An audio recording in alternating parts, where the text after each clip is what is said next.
ଜଗଜ୍ଜନନୀ ମା ପରମ ପ୍ରଭୁ ଶ୍ରୀ ଅରବିନ୍ଦଙ୍କ ପାଦ ତଳେ ମୋର ଅନନ୍ତ କୋଟି ପ୍ରଣାମ।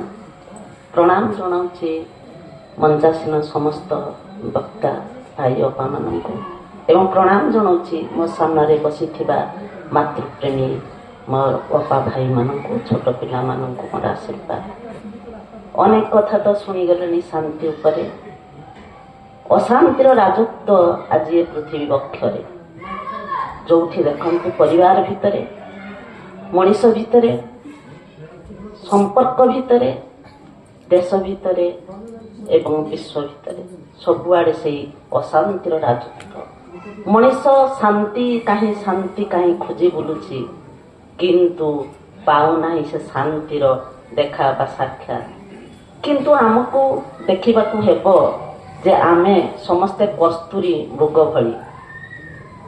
ମୃଗ ନାଭିରେ କସ୍ତୁରୀ ଅଛି, ଜଙ୍ଗଲ ଯାକ ସେ ଖୋଜି ବୁଲୁଛି କସ୍ତୁରୀର ବାସ୍ନା ଲାଭ କରିବା ପାଇଁ।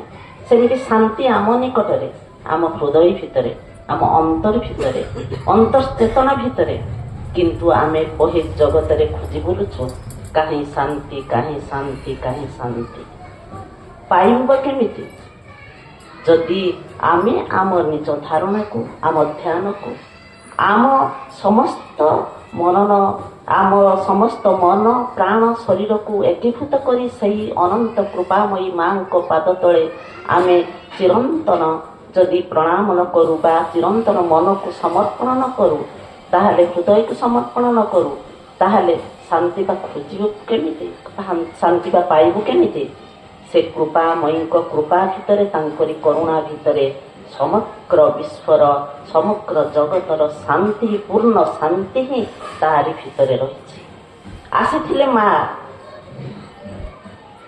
ନେଇ ଆସିଥିଲେ ତାଙ୍କର ସେଇ ଭଗବତ ପ୍ରେମ ଏବଂ ଭଗବତ କୃପାକୁ ବିତରଣ କରିବା ପାଇଁ ଏ ପୃଥିବୀର ମଣିଷ ଭିତରେ, ମଣିଷମାନଙ୍କୁ ରୂପାନ୍ତର କରିବା ପାଇଁ।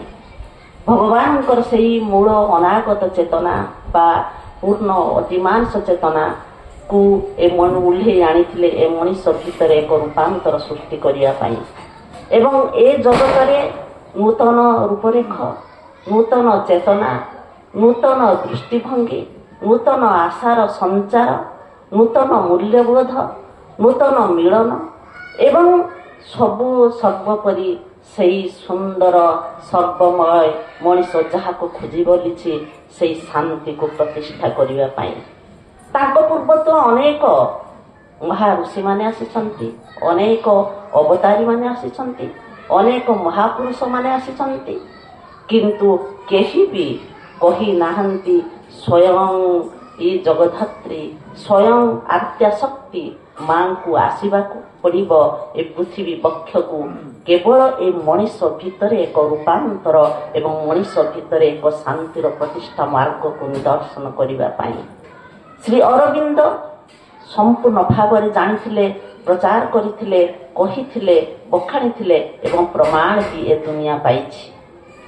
ଆପଣମାନେ ଜାଣିଥିବେ, ପିଲାବେଳେ ଯେତେବେଳେ ମା ନିର୍ଦ୍ଦିଷ୍ଟ ବୟସରେ ସ୍ୱପ୍ନ ଦେଖନ୍ତି ଯେ ସହରର ଅନେକ ଉପରକୁ ଉଠି ଯାଉଛନ୍ତି, ପିନ୍ଧିଥିବା ଘାଗରାର ସେହି ଘେର କ୍ରମେ ବିସ୍ତୃତ ହେଇଯାଉଛି, ଅନେକ ବ୍ୟଥାକ୍ଳିଷ୍ଟ ମଣିଷ, ଅନେକ ପଥଶ୍ରାନ୍ତ ମଣିଷ, ଅନେକ ବିପଦଗାମୀ ମଣିଷ, ଅନେକ ଦୁଃଖୀ ମଣିଷ ସମସ୍ତେ ଦୌଡ଼ି ଆସୁଛନ୍ତି ଆବାଳ ବୃଦ୍ଧ ବନିତା ଏବଂ ଆଶ୍ରୟ ନେଉଛନ୍ତି ତାଙ୍କର ସେଇ ଘେର ଭିତରେ, ସବୁ ଗାଉନର ଘେର ଭିତରେ ଆସୁଛନ୍ତି ଅନେକ ଦୁଃଖ ପରିତାପକୁ ନେଇ, କିନ୍ତୁ ଫେରିଯିବା ବେଳେ ଯାଉଛନ୍ତି ସୁଖ, ଶାନ୍ତି ଏବଂ ଏକ ସୁନ୍ଦର ହସ ହସ ମୁଖରେ। ସେଇଠି ତ ରହିଛି ତାଙ୍କରି କୃପା ଭିତରେ। ସେ ଘେର ଭିତରେ ଥିଲା କ'ଣ? କେବଳ ଶାନ୍ତି ଥିଲା, କେବଳ କରୁଣା ଥିଲା, କେବଳ ପ୍ରେମ ହିଁ ତା ଭିତରେ ଥିଲା। ମା ନିଜେ କହନ୍ତି, ଯାହାକୁ ଥରେ ଦେଖିଛନ୍ତି, ଯାହା ମୁଣ୍ଡ ଉପରେ ତାଙ୍କର ବରଦ ହସ୍ତ ଥରେ ସେ ଥାପିଛନ୍ତି, ଜୀବନ ତାର ଶାନ୍ତିମୟ ହୋଇ ଉଠିଛି, ଜୀବନ ତାର ଆନନ୍ଦମୟ ହୋଇ ଉଠିଛି। ଅନେକ କହନ୍ତି ଯେ ମା ଯେଉଁ ଶାନ୍ତି ପ୍ରଦାନ କରୁଛନ୍ତି, ଯେଉଁ କରୁଣା ପ୍ରଦାନ କରୁଛନ୍ତି, ଯେଉଁ କୃପା ପ୍ରଦାନ କରୁଛନ୍ତି, ତାହା ହୁଏତ ସାମୟିକ ହେଇପାରେ, କିନ୍ତୁ ମା କହନ୍ତି ନାରେ, ଇଏ ଜାଗତିକ ପ୍ରେମ ନୁହେଁ, ଏ ଜାଗତିକ ଶାନ୍ତିର ପ୍ରତିଷ୍ଠାର ମାର୍ଗ ମୁଁ ନିଦର୍ଶନ କରିନାହିଁ। ये भगवानଙ୍କର ଅହେତୁକ ଦୟାର ଦାନ ଏ ଶାନ୍ତି ଏ ସବୁଦିନ ଜୀବନ ବ୍ୟାପୀ ଏହାର ସ୍ରୋତ ପ୍ରବାହିତ ହୋଇ ରହେ। ଯିଏ ଚାହେଁ ସିଏ ପାଏ। ତେଣୁ ନିଜକୁ ପ୍ରସ୍ତୁତ କରିବାକୁ ହେବ। ନିଜ ଆଧାର ଯଦି ପ୍ରସ୍ତୁତ ନାହିଁ ତାହେଲେ ସେ କୃପା ସେ ଶାନ୍ତି ସେ କେବେ ବି ବର୍ଷଣ ହେବ ନାହିଁ। ତେଣୁ ସେ କୃପା ସେ ନିଜକୁ ଆଧାରକୁ ପ୍ରସ୍ତୁତ କରିନିଏ ବାଛି ନିଏ କା ଉପରେ ବର୍ଷିତ ହେବ। କିନ୍ତୁ ଏ ଯେଉଁ ଆଧାରକୁ ମଧ୍ୟ ତା ପାଇଁ ସଜାଗ ହେବା ପାଇଁ ପଡ଼ିବ। ସେ ଶାନ୍ତିକୁ ଧାରଣ କରିବା ପାଇଁ ପଡ଼ିବ। କ'ଣ ନା ଧାରଣ ଲାଳନ କରିବା ପାଇଁ ତାକୁ ପ୍ରସ୍ତୁତ ହେବା ପାଇଁ ହେବ। ସବୁବେଳେ ସଜାଗ ହେବା ପାଇଁ ପଡ଼ିବ। କୌଣସି ସମୟରେ ଅବହେଳା ହେଉ ଅନାଦର ହେଉ ଅନାଗ୍ରହରେ ଯେମିତି ତାହା ମ୍ଳାନ ହୋଇନଯାଏ ବା ସେଥିରେ କୌଣସି ଦାଗ ନ ପଡ଼େ। ସେଥିପାଇଁ ଏକ ଭକ୍ତିପୂର୍ଣ୍ଣ ଯେଉଁ ଆମର ସାଧନା ଏବଂ ସାଧନ ମନନ କୀର୍ତ୍ତନ ଧ୍ୟାନ ଧାରଣା ଏବଂ କୃତଜ୍ଞତା ଜ୍ଞାପନ ଏସବୁ ସବୁବେଳେ ଜୀବନ୍ତ ସତେଜ ରହିବା ଦରକାର ଏବଂ ସ୍ୱତଃସ୍ଫୂର୍ତ୍ତ ରହିବା ଦରକାର। ଏବଂ ମା କହନ୍ତି ଯେ ଯଦି ତୁମେ ଏହାକୁ ସବୁଦିନ ପାଇଁ ଧାରଣ କରିବାକୁ ଚାହଁ ତାହେଲେ ପ୍ରଥମେ ତୁମକୁ ନିଜକୁ ଅନ୍ତରକୁ ତୁମକୁ ପରିଷ୍କାର କରିବା ପାଇଁ ପଡ଼ିବ। ଉନ୍ମିଳିତ କରିବା ପାଇଁ ପଡ଼ିବ। ନିଜକୁ ଖୋଲି ଧରିବାକୁ ପଡ଼ିବ। ଏବଂ ଶ୍ରୀ ଅରବିନ୍ଦ କହନ୍ତି ସଂଯୋଗ ସ୍ଥାପନ କର। କେମିତି ନା ଭିତରେ ଭିତରେ। ସେ ଭିତର ସଂଯୋଗ ସ୍ଥାପନ କାହା ପାଇଁ କାହା ସହିତ ମାଙ୍କର ଚେତନା ସହିତ ପ୍ରେମ ସହିତ ଯୋଉଠି ପ୍ରେମ ଖୁସି ସୁଖ ଆନନ୍ଦ ଶାନ୍ତି ସବୁକିଛି ପରିପୂର୍ଣ୍ଣ ହେଇ ରହିଛି। ଯଦି ସଂଯୋଗ ସ୍ଥାପନ କରିପାରିଲ ତାହେଲେ ସେ ସବୁ ବସ୍ତୁକୁ ପାଇବା ପାଇଁ ତୁମେ ହକଦାର ହେଇପାରିବ। ଶ୍ରୀ ଅରବିନ୍ଦ କହନ୍ତି ସାଧନାର ମୂଳ ଉତ୍ସ ହେଉଛି ନୀରବତା ଆଉ ଶାନ୍ତି। ତା ବିନା ଯଦି ତୁମେ ଆଧ୍ୟାତ୍ମିକ ଦିଗରେ ଅନେକ ଉନ୍ନତି କରିପାର କିନ୍ତୁ ତାହା ଚିରସ୍ଥାୟୀ ରହିବ ନାହିଁ। ଏବଂ ସେ ଶାନ୍ତି ମିଳିବ ସମ୍ପୂର୍ଣ୍ଣ ନୀରବତା ମଧ୍ୟରେ। ନୀରବତା କେବଳ ନିଜକୁ ହିଁ ଗଢ଼ି ତୁଳେ ସୁନ୍ଦର ଭାବରେ ନୁହେଁ, ତୁମ ଚତୁଃପାର୍ଶ୍ୱରେ ଥିବା ଅନେକ ମଣିଷମାନଙ୍କୁ ମଧ୍ୟ ଗଢ଼ି ଦିଏ। କେମିତି ନା ନିଜ ଆଡ଼କୁ ଆକର୍ଷିତ କରେ। ଥରେ ମହାବୀର ସୂର୍ଯ୍ୟ ଉଦୟ ସମୟରେ ନିଶ୍ଚଳ ମନରେ ଛିଡ଼ା ହେଇଛନ୍ତି। ଏବଂ ଛିଡ଼ା ହେଇଛନ୍ତି କ'ଣ ପାଇଁ ନା ସୂର୍ଯ୍ୟଙ୍କ କିରଣରେ ଯେଉଁ ଉଦିତ କିରଣରେ ଯେଉଁ ଊର୍ଜା ସେ ଊର୍ଜାକୁ ନିଜର ପ୍ରତ୍ୟେକ ଶିରା ପ୍ରଶିରା ଲୋମକୂପ ପ୍ରତ୍ୟେକ କୋଷାଣୁରେ ସେ ଊର୍ଜାକୁ ସିଏ ସଂଜୀବିତ କରୁଛନ୍ତି। ସମ୍ପୂର୍ଣ୍ଣ ନୀରବ ଆଉ ନିଶ୍ଚଳ। ଏହି ସମୟ ଭିତରେ 3 ଜଣ ଆସିଛନ୍ତି ସାଙ୍ଗ। କ'ଣ କରିଛନ୍ତି ଦେଖିଛନ୍ତି ଅଦୂରରୁ ଦେଖିଛନ୍ତି ତାଙ୍କୁ ସେମିତି ନୀରବ ଆଉ ନିଶ୍ଚଳ। ଜଣେ ଆସିକି କ'ଣ କହିଲେ ଏଟା ଚୋରି କରିଛି ବୋଧେ ରାତିରେ ସେମିତି ତାକୁ ନିଦ ହେଇଯାଇଛି ଠିଆରେ ଶୋଇପଡ଼ିଛି। ଜଣେ କହୁଛି ଏଟା ଭଣ୍ଡଟା। ଜଣେ କହୁଛି ଠକ ନା ବହୁ ଠକ ଥାନ୍ତି ତ ସେମିତି ସେ ଜପ କରୁଛି ସେମିତି ଠକାମି କରୁଛି ଛିଡ଼ା ହେଇଛି। ପୁଣି ପରବର୍ତ୍ତୀ ସମୟରେ ପୁଣି କ'ଣ କରୁଛନ୍ତି ନା ତାଙ୍କୁ ଯାଇକି ହଲଉଛନ୍ତି। କିଏ ତାଙ୍କ ଦେହରେ ଧୂଳି ଲଗେଇ ଦେଉଛି, କିଏ କାନରେ ଯାଇକି ସତ୍ସଙ୍ଗ କରୁଛି। କିଛି ସମୟ ପରେ ପୁଣି କ'ଣ କଲେ ନା ତାଙ୍କୁ ଯାଇକି ଭୀଷଣ ଭାବରେ ତାଙ୍କୁ ଠେଲିଦେଲେ ଯେମିତି ପଡ଼ିଯାନ୍ତି ନିଶ୍ଚଳ ପଡ଼ୁନାହାନ୍ତି ସେ। ଆଉ ଜଣେ କ'ଣ କଲା ନା କିଛି ଧୂଳି ନେଇ ତାଙ୍କ ମୁଣ୍ଡରେ ଥପିଦେଲା। ଆଉ ଜଣେ ଅତିରିକ୍ତ ଯୋଉଟା ନ କରିବା କଥା ମେଞ୍ଚାଏ ଛେପ ଆଉ ଖଙ୍କାର ତାଙ୍କ ମୁହଁକୁ ଛାଟିଦେଲା। ସେମିତି ନୀରବ ସେମିତି ନିଶ୍ଚଳ। କିଛି ଦୂର ଚାଲିଗଲେ ସେମାନେ କିଛି ବାଟ ପାରିଲେ ନାହିଁ। କିଛି ଦୂର ଚାଲିଗଲେ ପୁଣି ଫେରିକି ଦେଖନ୍ତି ସେମିତି ନୀରବ ନିଶ୍ଚଳ। ତାଙ୍କ ମନରେ ଗୋଟେ ଅଦ୍ଭୁତ ପରିବର୍ତ୍ତନ ଘଟିଲା। ଆସିଲେ ତାଙ୍କ ପାଦ ତଳେ ପଡ଼ିଗଲେ। ପଡ଼ିଯାଇ ଯେମିତି ପାଦ দিয়ে ତାକୁ 3 ଜଣ ଯାକ କୁଣ୍ଢେଇ ପକେଇଛନ୍ତି ତାଙ୍କ ଦେହରେ ଦେଖିଲେ ଗୋଟେ ଗୋଟେ ପ୍ରତିକ୍ରିୟା ସୃଷ୍ଟି ହେଉଛି। ଆଖି ଖୋଲିଲେ। କ'ଣ ହେଇଛି ନା ଆମେ ଯାହା କରିଛୁ ଭୁଲ କରିଛୁ। କ'ଣ ଭୁଲ କରିଛ ନା ଆମେ ଏଇ କାମ ସବୁ କରିଛୁ। ନା ମୁଁ କିଛି ଜାଣିନି। ଯଦି ଜାଣୁଛ ଭୁଲ କରିଛ ବୋଲି ତାହେଲେ ତାର ସଂଶୋଧନ ବି ତୁମେ ନିଜେ କରିସାରିଛ। କାରଣ ତୁମ ମନରେ ଗୋଟେ ଅଦ୍ଭୁତ ପରିବର୍ତ୍ତନ ଘଟିଛି।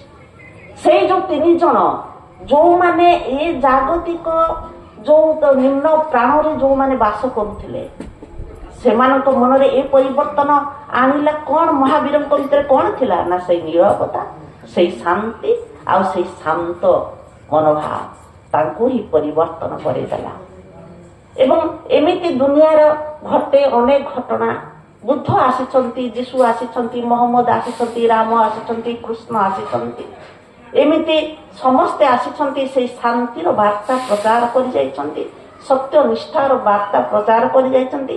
ଏ ମଣିଷ ସବୁ ଶୁଣିଛି, ସବୁ ଜାଣୁଛି, ସବୁ ପଢୁଛି, ସବୁ ଦେଖୁଛି, ପ୍ରତ୍ୟେକ ମୁହୂର୍ତ୍ତରେ ତା ଶହ ଶହ ଉଦାହରଣ ତା ଆଖି ଆଗକୁ ଆସୁଛି।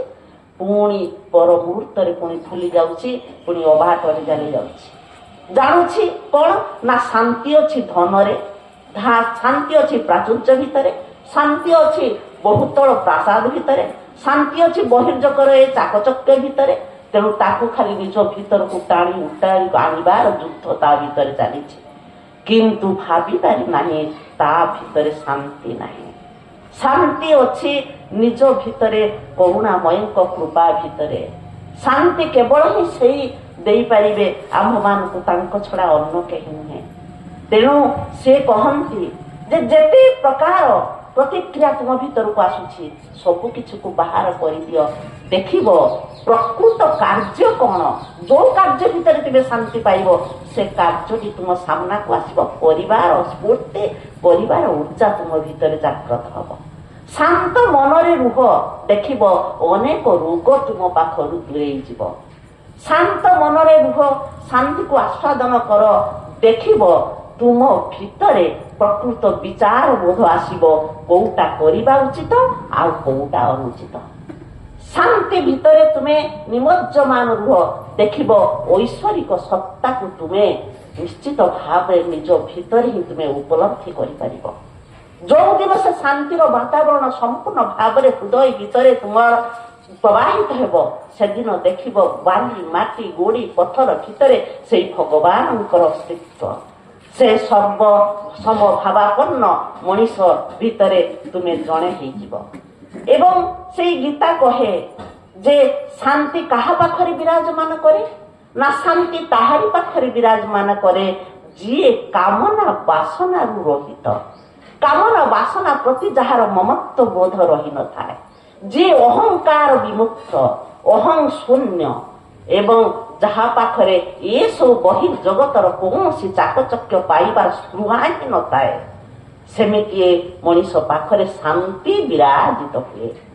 ତେଣୁ ଆଜି ଯୋଉ ଆମେ ପ୍ରଭାବିତ ହେଉଛୁ, ଆମେ ଚାହୁଁଛୁ ସବୁ କିଛି ବଦଳରେ କେବଳ ଶାନ୍ତି ପାଇବୁ। ଶାନ୍ତି ଆମରି ଭିତରେ ଅଛି, ଶାନ୍ତି ଆମେ ହିଁ ଆଣିପାରିବୁ।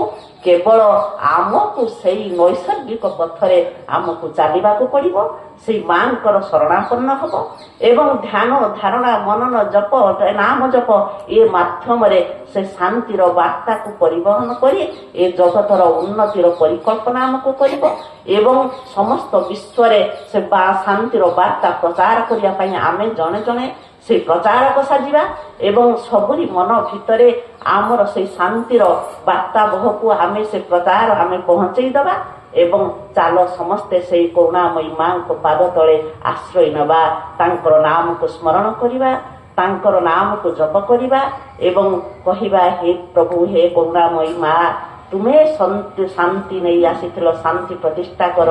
ଏ ବିଶ୍ୱ ତୁମର, ଏ ମଣିଷ ତୁମର, ସମସ୍ତେ ତୁମର ସନ୍ତାନ। ଏ ବିଶ୍ୱକୁ ରକ୍ଷା କରିବାର ଏକମାତ୍ର କ୍ଷମତା ତୁମରି। ଆମେ ଅବୋଧ ଶିଶୁ ତୁମ କୂଳରେ ଲୁଟି ପଡ଼ୁଛୁ, କେବଳ ଏତିକି ମାତ୍ର ଦୟା କର ପ୍ରଭୁ। ଯୋଉ ବିଶ୍ୱକୁ ଗଢ଼ିଛ ଅମୃତ ଭଳି, ସେଇ ଅମୃତ ଭଳି ତାକୁ ପ୍ରତିପାଳନ କର। ଆମେ ସମସ୍ତେ ତୁମର ଶରଣାପନ୍ନ। ବନ୍ଦେ ମାତରମ୍।